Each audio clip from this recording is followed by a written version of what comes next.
Oh, okay. So today we're going to talk about weight gain. And weight gain is a common problem that women see. Sorry, I'm just trying to get live on Instagram as well.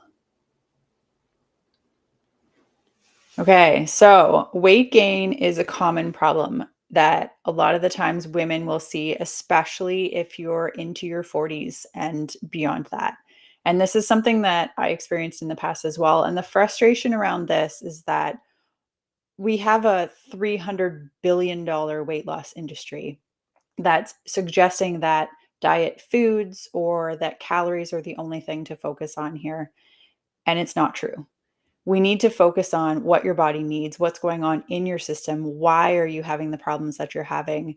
Because pushing the body, especially if you're dealing with a lot of stress, which is something that's common for women in perimenopause, in our 40s, there's more stress in life. Sleep is not as good. Hormones are going totally crazy. I shouldn't say crazy. They're not at the balance or the levels that they used to be. And so you can feel more stressed out throughout this time of life. And so, this belief that we need to eat less and we need to exercise more is such a flawed science. The calories in, calories out approach to things has been proven to be not successful for a long time, but it's still something that we see all the time. And if you're someone like I grew up, I'm an 80s baby. So I went through the phase of thinking fat is bad for you and you just need to eat less and you need to exercise more. And that's going to be the solve of your problems. But that's not the case. So many women struggle with this, and some interesting statistics or interesting things that we learned at the most recent quantum nutrition testing training that Amanda and I went to was talking all about hormones and from a fertility perspective, but also from a weight management and overall optimizing hormone health and hormone balance so that your body can function the way it's supposed to. As women, we're not meant to carry on weight. Yes, genetically, like we're a different body composition than our male counterparts. And if you've ever tried to do a weight loss challenge or any kind of weight loss journey with a male, I'm sure you've seen that men lose weight like that.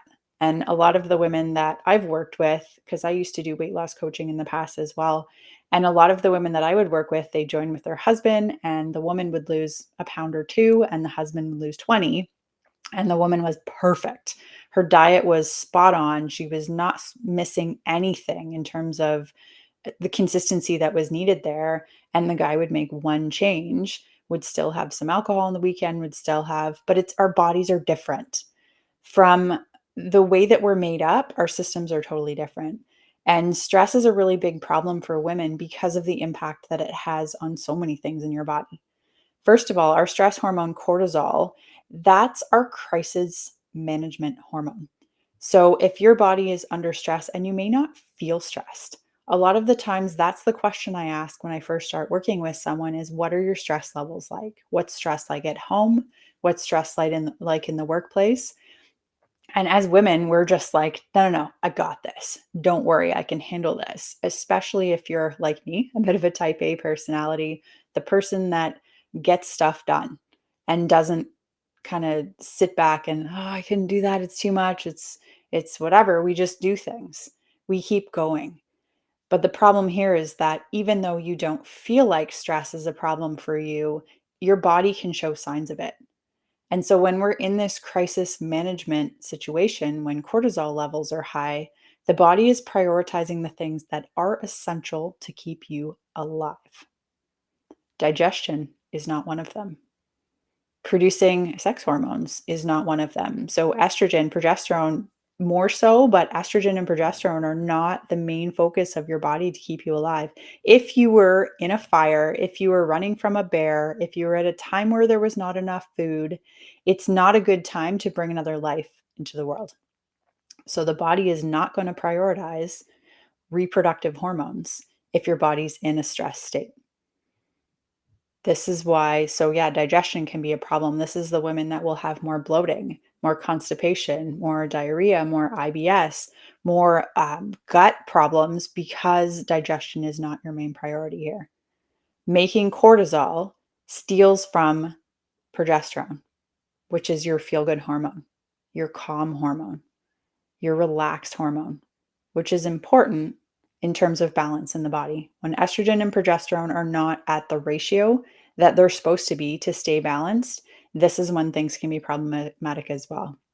Term estrogen dominance is a common one that many people have heard, and that doesn't necessarily mean that you have too much estrogen. You can be estrogen dominant even though you have low estrogen just because progesterone is that much lower, that the scale is not where it's supposed to be. Cortisol forces insulin to store sugar in our fat cells, and this often happens in the belly area. So when you're in this stress state, the body is not it's not focusing on digestion. It's going to drive up blood sugar because you need sugar if you were running from a bear, if you were having to fight someone, if there was a real emergency, you'd want that extra energy to be able to fight or flight. But most of us in our lives on a daily basis, we're not fighting off a bear, saber-tooth tiger, or anything really, and we're also not having to run for our lives. So this increase in blood sugar, just over time, the body's like, oh, okay, I didn't really need that. And so then insulin, which is our fat storage hormone, comes up to bring blood sugar back down because it's not a healthy condition to remain with high blood sugar all the time. That leads to the D word that I'm not going to say because I don't want this to get shut off. But that leads to other health problems as well. So insulin comes in, pulls blood sugar into your fat cells.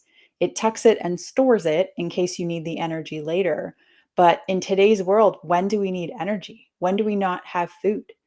When can we not go down and open the fridge and eat something else? And that's what this society, a lot of us are in that routine of you're kind of constantly replenishing and restoring your blood sugar and always bringing that back up again. So the body never needs to tap into the fat stores. And if insulin is constantly high, you're never going to tap into the fat storage. You're always going to be storing. And so this is like a cycle. And it's all about cortisol. It's inflammation, which is caused by the high levels of cortisol as well. And inflammation and stress will raise cortisol. So there's kind of a vicious cycle there. Cortisol initially is anti-inflammatory, but over time, it's going to cause more inflammation in the body. And inflammation is what leads to a lot of other health challenges as well. The tissues are starved of sugar, and so it's all tucked into your belly fat because the body is trying to protect the organs. So, what we want to do instead of exercising, instead of eating less, when you're in a constantly stressed state or your body is constantly got high levels of cortisol, it feels like it's starving. So, it's putting everything you eat into your fat cells. And that's why so many people have a hard time, especially women going through perimenopause, have a hard time with weight gain around the midsection because that's what the body does when cortisol is high. Cortisol is like, we need to store this. We need to store this energy. Maybe there's a famine coming. Maybe we're going to run out of food or we're not going to be able to eat or there's going to be a fire or some sort of level of panic. The body doesn't know what's different, like when it's really danger or when it's perceived danger. And so when cortisol is always high, you are not going to be able to turn on fat burning. Insulin is constantly going to be high, which means glucagon is never going to be high. And glucagon is the hormone that we need to be able to break down our fat stores. So, what causes the stress in our lives? That can be emotional stress, it can be physical stress, it can be chemical stress. And physical stress, we often think, okay, what's a physical stress? Getting in a car accident, falling, um, some sort of danger. But you know what? Exercise is physical stress as well. And exercise is a good form of physical stress because it's teaching our body to be more resilient to stress. But if you're someone like I used to be, who was starting to gain weight as I was in my late 30s, and my mentality was, okay, I just need to eat less and exercise more. Well, now I'm driving up cortisol even more because my body is being asked to do more than it's used to. It's causing more strain on the system. There's not enough food to supply the demand that I've already put on my body. And I'm also cutting calories because, calories in, calories out is the mentality that I was brought up and that I thought was the answer if you're dealing with weight gain.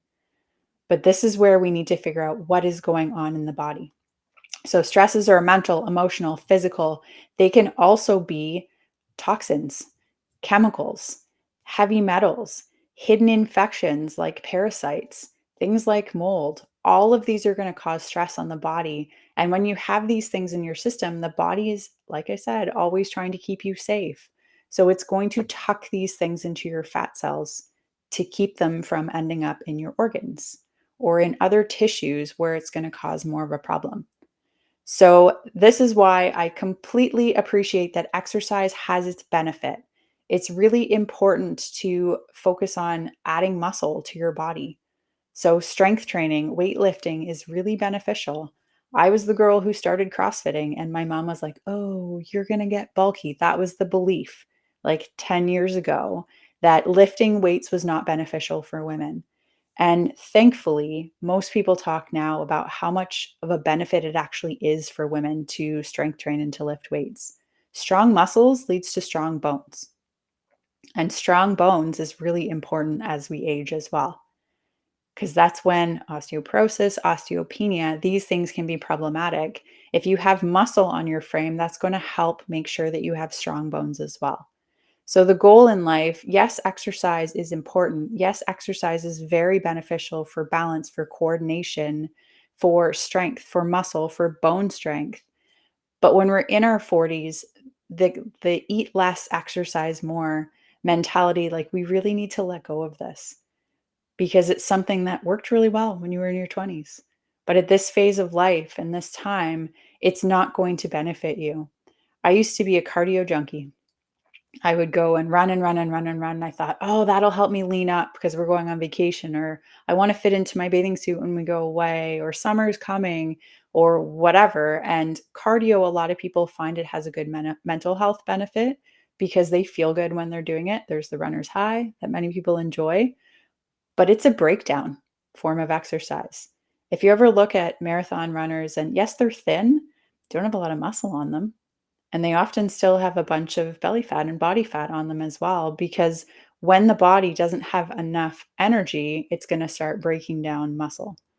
So you need to make sure that you're fueling properly for the exercise that you're doing, that you're fueling properly to like function throughout your day as well. And one of the things that is really important when it comes to the diet perspective, especially for women, for everybody, is making sure you're getting enough good quality protein. So hopefully you found this helpful.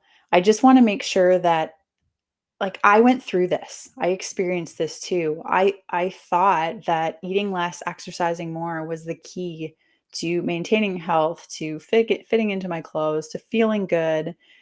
And what I realized that it's not the case when you get older. It's not the case. Yeah, it's not the case when you get older because you come to a point where managing stress, making sure that your body is dealing with chemicals, toxins, heavy metals properly, cleaning things up, making sure that you're getting lots of sleep, making sure you're getting lots of sunshine. Like these are all really important things to overall health as we age. Exercise is good, yes, for muscle and strength and bone strength and making sure we maintain that, but exercise more and eat less is a flawed mentality, a flawed belief. And I please hope that you get something from this. So, if you're someone who's been struggling with trying to lose weight and you're finding that the advice that you're getting is not supporting you, is not helpful, reach out anytime. This is something that, like I said, I've been through this too. I get it, I understand. And when we can figure out what the body needs, what's going on in the system, like is your thyroid functioning properly? Is your liver functioning properly? Are all the parts of your system functioning properly? Weight is not as much of a problem because the body is holding on to it to keep you safe. Well, what is it trying to keep you safe from? That's where I can help you. We do a form of testing. It's like a frequency-based testing about figuring out what's going on. What are the organs and glands that are functioning well? What are the ones that aren't and that need support? What is that support? And then our clients will see a change in body composition and how they feel, and energy, and hair falling out, in mood, and periods, and so many different things when we give the body the support it needs to function properly. So if this is something that you're dealing with or you'd like more information on, I'll drop the link to the website because we have a brand new, exciting website with tons of resources on it as well. So I'll drop that in comments. Or if you're on Instagram, you can grab the link in our bio to check that out as well. We're here to help you. If you're looking for support, if you're frustrated and you've been struggling for a while, it sucks. I've been there. And you go to your doctor. This was my experience. I went to my doctor. I was like, the weight is creeping on. I don't understand why. I'm exercising. I'm eating really clean. And my doctor said, well, maybe you just need to eat less and exercise more.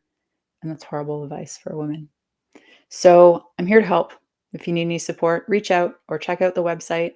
And I hope you enjoy the rest of your day. I will talk to you soon. Live well naturally.